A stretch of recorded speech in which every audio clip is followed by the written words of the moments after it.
अंदर से इसको किसी ने फैसिलिटेट करा है। और ये आईजी खैबर पख्तूनख्वा और जितने भी लोग हैं सारे के सारे यही बात बोल रहे हैं। यही बात मैं 3-4 दिन से अलग अलग मुख्तलिफ प्लेटफॉर्म से बोल रहा हूँ कि इट इज इम्पॉसिबल। आप क्यों बुरा मानते हो जब तालिबान पाकिस्तान के अंदर आके लोगों को मारता है? यही तो आप इंडिया के अंदर कर रहे हो भाई। आप अब स्टेट बैंक ऑफ पाकिस्तान को कर, यार तू बैठा बैठा ऐसी तनख्वाह ले रहा है। ओ भाई सब भीख मांग रहे हैं, तेरा अब्बू, तेरा भाई, तेरा चाचा। मजा आता है, ठीक है। और मैंने अपनी लाइफ डेडिकेट करी है पाकिस्तान को ठोकने में, मुझे मजा आता है। मतलब आई ऑल्सो।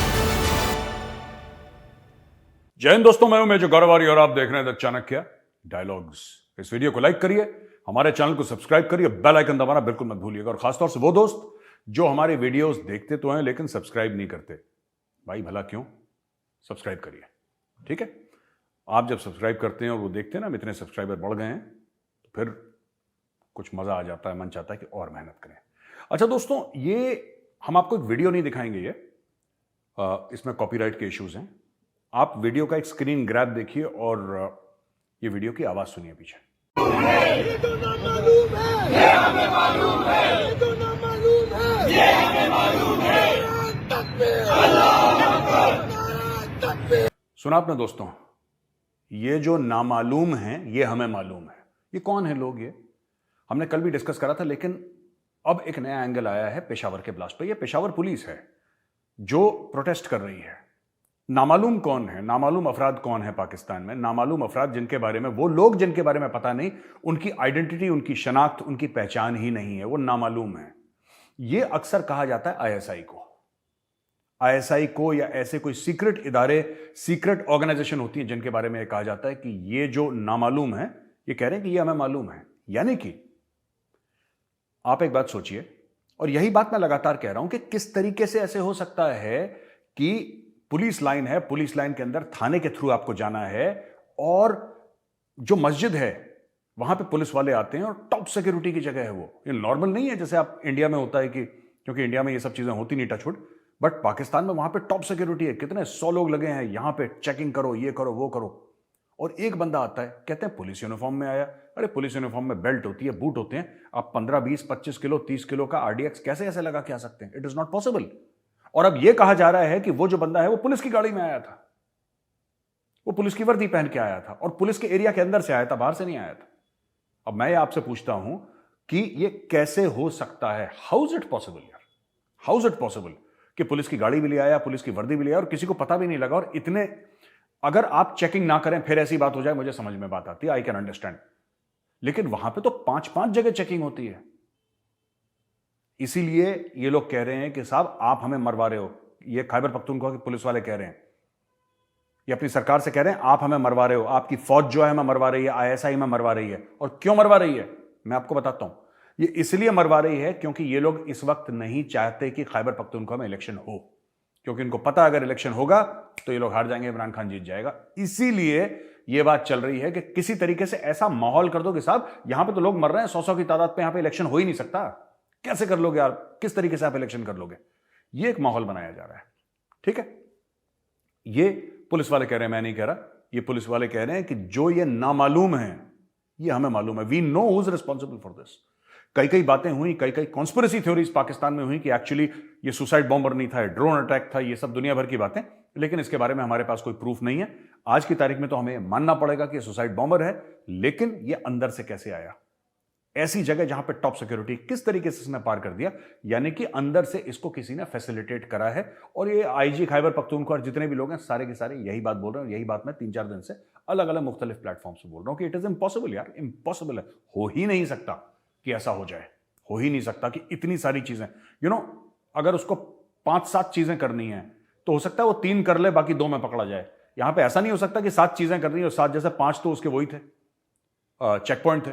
5 चेक पॉइंट उसने पार कर लिए, पुलिस थाने के अंदर चला गया और फिर सिक्योरिटी चेकिंग के बाद वो मस्जिद के अंदर चला गया, है ना ये। और जो मैं पाकिस्तानियों से एक और बात पूछना चाहता हूं ना, जो आप कहते हैं बीबीसी डॉक्यूमेंट्री और मोदी ने ये कर दिया, मोदी ने ये कर दिया, ठीक है। वो तो खैर सुप्रीम कोर्ट ने जो बोला है मोदी को कि मोदी इनोसेंट है, वो अलग चीज है। मोदी जी को छोड़िए 2 मिनट के लिए। ये तुम लोग खुद अपने लोगों को मार रहे हो यार, शर्म आती है कि नहीं आती? तुम लोग खुद अपने लोगों को मार रहे हो। अच्छा, इसके अलावा दोस्तों 2-3 और चीजें हुई हैं यहां पे। पाकिस्तान की जो सरकार है, जिसका प्राइम मिनिस्टर शहबाज शरीफ है, उसने एक मल्टी पार्टी कॉन्फ्रेंस बुलाई है कि हम डिस्कस, ये 7 फरवरी को होने वाली है, ठीक है। 7 फरवरी को उसमें इमरान खान को भी न्योता दिया है कि सब लोग आइए और हम डिसाइड करते हैं कि इससे लड़ना कैसे है, ये जो टेररिस्ट है उससे लड़ना कैसे है। मुझे नहीं लगता कि इसके लिए मल्टी पार्टी कॉन्फ्रेंस चाहिए। अब ये कहेंगे कि सब लोगों को सेम पेज पे लाना है। अरे तुम्हारा प्लान क्या है ये तो बताओ। जब तुम्हारा प्लान होगा, कोई कागज होगा लिखा हुआ, उसके ऊपर सब लोग सेम पेज पे आएंगे ना। ये कहते हैं नहीं, सबसे पहले सेम पेज पे आ जाओ, फिर कागज बाद में लिखते रहेंगे, इसीलिए इनके सारे प्लान फेल होते हैं। देखो, जब तक पाकिस्तान ये नहीं कहेगा कि सारे दहशतगर्द गलत हैं, सारे बुरे हैं, सब पे एक्शन चाहिए, राइट। इनको ये विश्वास नहीं होता था। मैं इनको कई सालों से कह रहा हूं कि ये तहरीक तालिबान पाकिस्तान और अफगान तालिबान एक हैं। ये अगर क्या मेजर साहब झूठी बातें, अपने मनगढ़ंत बातें, फलाना ये वो ढिमका। अब यही लोग यही बात कह रहे हैं कि हाँ वो भी एक है, ये भी एक है, सब पीछे। मैं आपको एक और चीज बताता हूं पाकिस्तानियों, ये जो हाफिज सईद है ना, ठीक है, आपके आईएसआई ने इसको जन्माया, आपके आईएसआई ने इसको पैदा करा, राइट। लेकिन जो तालिबान है ना, वो भी आपके आईएसआई ने पैदा करे थे, वही लोग आपको ठोक रहे हैं। ये हाफिज सईद भी आपको ठोकेगा एक दिन। आप तो इसकी खुशियां मना रहे हो ना कि भारत में खून बहाता है ये अब आपका खून बहाएगा, क्योंकि भारत में नहीं बहा सकता, क्योंकि आपने एक जहरीले सांप को तैयार कर दिया। वो ठीक है, आपने उसको जेल क्या है, वो 5 स्टार होटल है, लेकिन यही बंदा आपके पीछे पड़ेगा, आपको अच्छा लगे या बुरा लगे। अगर आप चाहते हो ना, तो ये सब कॉन्फ्रेंस मीटिंग ये सब छोड़ो, सबसे पहले लोगों के बीच में जाओ, पाकिस्तानी आवाम के बीच में, और बोलो कि जो कश्मीर में चल रहा है वो जिहाद नहीं है, वो टेररिज्म है। हिम्मत है बोलने की? जो कश्मीर में चल रहा है वो टेररिज्म है। जो फिलिस्तीन में कर रहे हैं, जो फिलिस्तीनी इजरायलियों को जाके अंदर मार रहे हैं और सुसाइड अटैक्स कर रहे हैं, वो दहशतगर्द है। आप जब तक अपनी दहशतगर्दी का डेफिनेशन नहीं बदलोगे ना पाकिस्तानियों, तब तक ये पेशावर रिपीट होता रहेगा। Unfortunately, I am sorry to say, ये रिपीट होता रहेगा, क्योंकि आपके दिमाग में कुछ दहशतगर्द हीरो हैं और कुछ बुरे हैं। और ये जो है जिन्होंने पाकिस्तानियों को मारा, ये तो बुरे हैं, जाहिर सी बात है। और जो हिंदुस्तानियों को मार रहे हैं, राइट, आपका वो नहीं था, वो जो अभी जेल में डब्बू, क्या नाम है उसका, फवाद चौधरी, जिसको अभी पकड़ के जुडिशियल कस्टडी में ले रखा है, वो क्या कहता है, उसने फ्लोर ऑफ द पार्लियामेंट में बोला था, on the floor of the Pakistani parliament he said कि मैं इमरान खान को पुलवामा के लिए कांग्रेचुलेट करता हूं। पुलवामा, जहां पे 40 हमारे सीआरपीएफ के भाई वीरगति को प्राप्त हो गए, एक सुसाइड अटैक था, एक टेररिस्ट वाकया था, उसके लिए वो इमरान खान को कांग्रेचुलेट कर रहा है कि मैं पुलवामा के लिए कांग्रेचुलेट करता हूं उनको। आप समझ रहे हैं बात? आपके दिलों में दहशतगर्दी है पाकिस्तानी भाइयों बहनों, आपके जहन में दहशतगर्दी है। आपको लगता है कि हिंदू मर गया, यहूदी मर गया, अच्छा हुआ, हम सब परचम लहराएंगे इंशाल्लाह। ये सब जो पिक्चर आपके दिमाग में चलती है ना, उसी की वजह से पेशावर होता है। पाकिस्तान ने एक बयान दिया है, और वो बयान क्या है? पाकिस्तान ने यह कहा है कि Afghanistan must live up to the commitments it has made with the international community in Islamabad, including ensuring that Kabul soil isn't used for terrorism. यानी कि पाकिस्तान ने एक वादा करा था कि अपनी जमीन को इस्तेमाल नहीं होने देगा पाकिस्तान के खिलाफ आतंकवाद के लिए।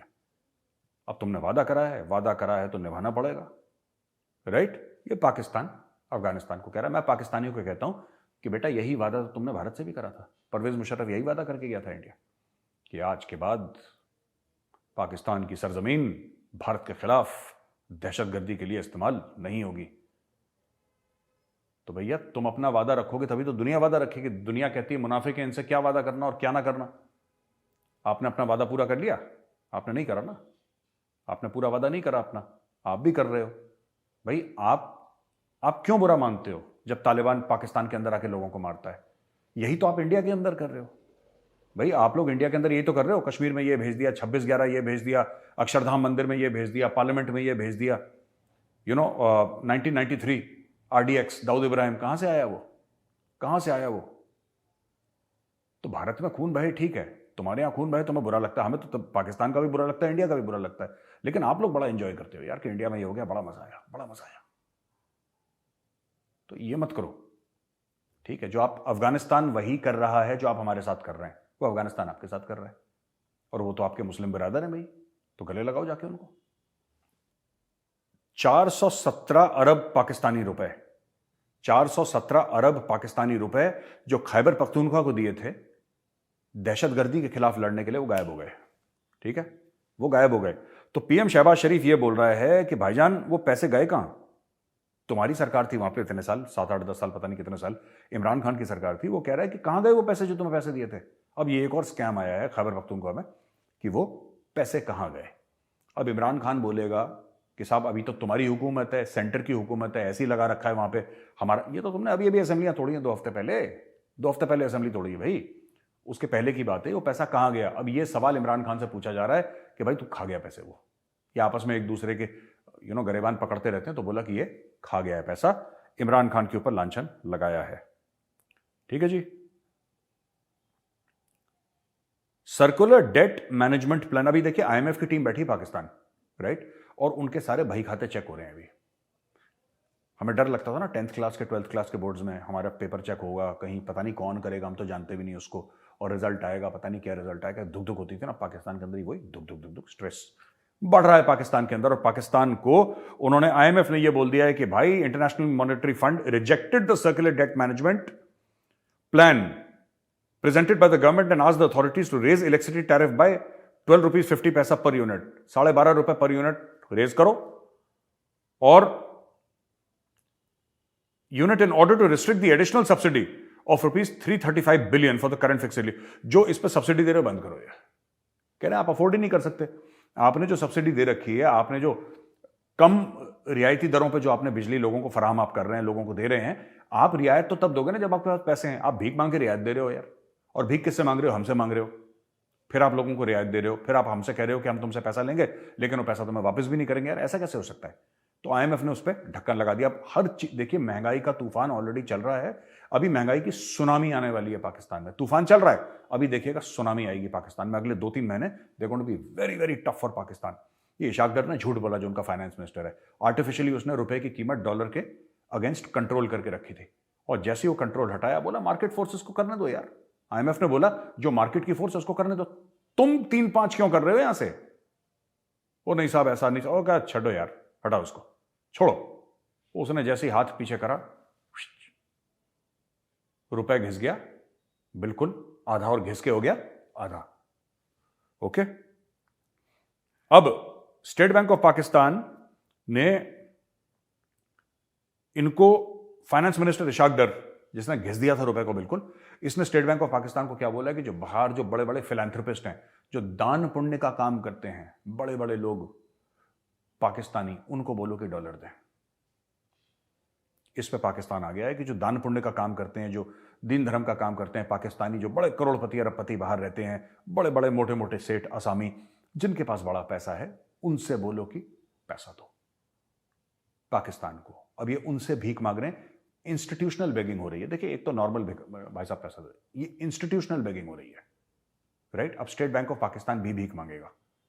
अभी तक सिर्फ इनके आर्मी चीफ और प्राइम मिनिस्टर और कुछ कुछ मिनिस्टर मांग रहे थे, अब स्टेट बैंक ऑफ पाकिस्तान को कह, यार तू बैठा बैठा ऐसी तनख्वाह ले रहा है, ओ भाई सब भीख मांग रहे हैं, तेरा अब्बू, तेरा भाई, तेरा चाचा, तेरा ताया, सब तो भीख मांग रहे हैं, तू यहां पर बैठा हुआ है, ऐश कर रहा है, तू भी लग।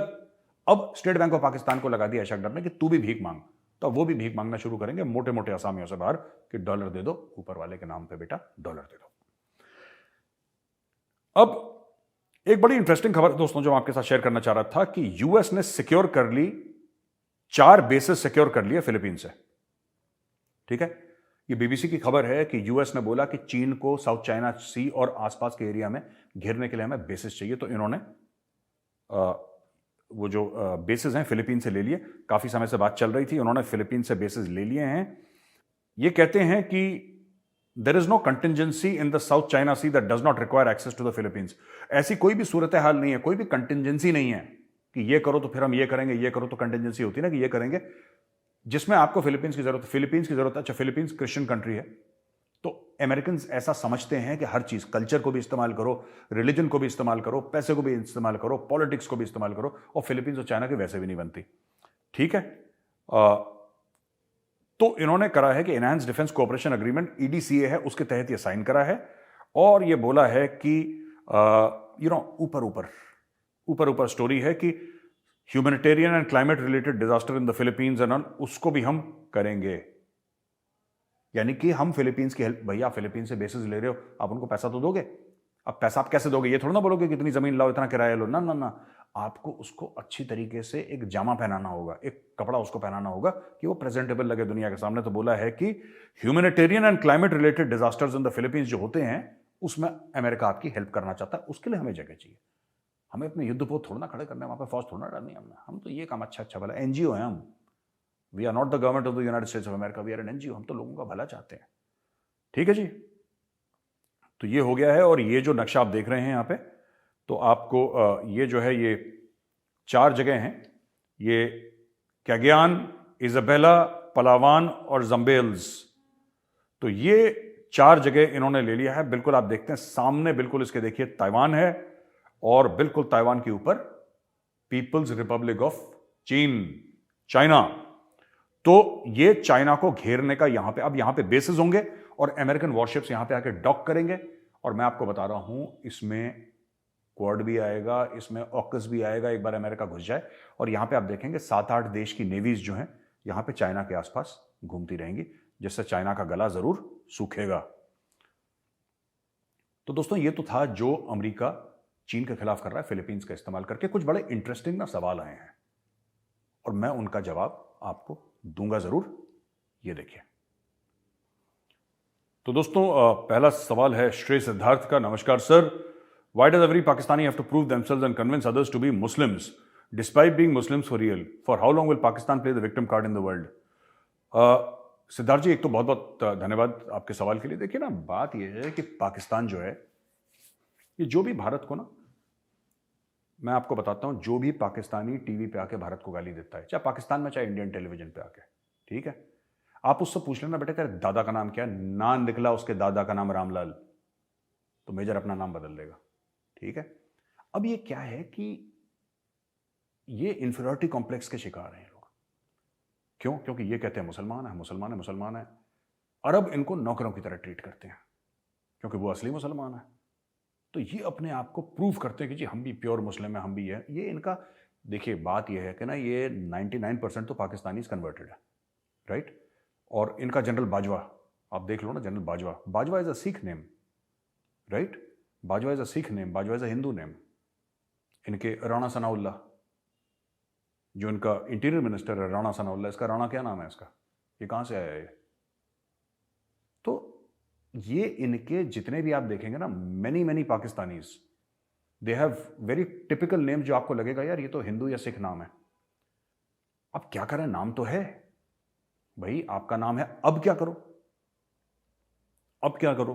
अब you are caught with that name, तो दुनिया भर को जस्टिफाई करो कि हमारे जो बाप दादा आए थे, वो आए थे मोहम्मद बिन कासिम के साथ घोड़े पे बैठ के 711 AD में सिंध में राजा दाहिर से लड़ने के लिए। अब ये आपको चूरन बेचना पड़ेगा, लाहौरी चूरन आपको बेचना पड़ेगा सबको। और that is the reason they are confused people. और तब तक पाकिस्तान में अमन और चैन नहीं होगा जब तक ये लोग नहीं मान लेते कि पाकिस्तानी भी मां भारती के बच्चे हैं। ठीक है, नालायक हैं लेकिन बच्चे उसी के। तो हर एक बच्चा एक जैसा नहीं होता, ठीक है। अगर इधर लायक बच्चा है तो उधर नालायक बच्चा है, लेकिन ये they have to understand that the roots are from this. कोई किसी का बाप दादा घोड़े पर बैठ के नहीं आया बाहर से, सब झूठ है, ये फ्रॉड है। और ये पाकिस्तानी रोज अपने बच्चों को और अपने आप को, खुद को, ये झूठ की बेटा तुम इधर से आए थे, तुम इराक से आए थे, तुम सेंट्रल एशिया से आए थे, हमारे बाप दादा फलाने, कहीं से नहीं आए थे। ठीक है, कहीं से नहीं आए थे, मैं बता रहा हूं यहीं से आए थे। कोई फिरोजपुर से आए थे, कोई अमृतसर से आए थे, और लाहौर वाहौर तो सब इंडिया ही था। कोई लखनऊ से आए थे, कोई भोपाल, यही था बस। अब इसको इन्होंने ऐसी स्टोरी बना दी कि हम लोग कहां से आए हैं, तो ये झूठ है इनका। ठीक है जी।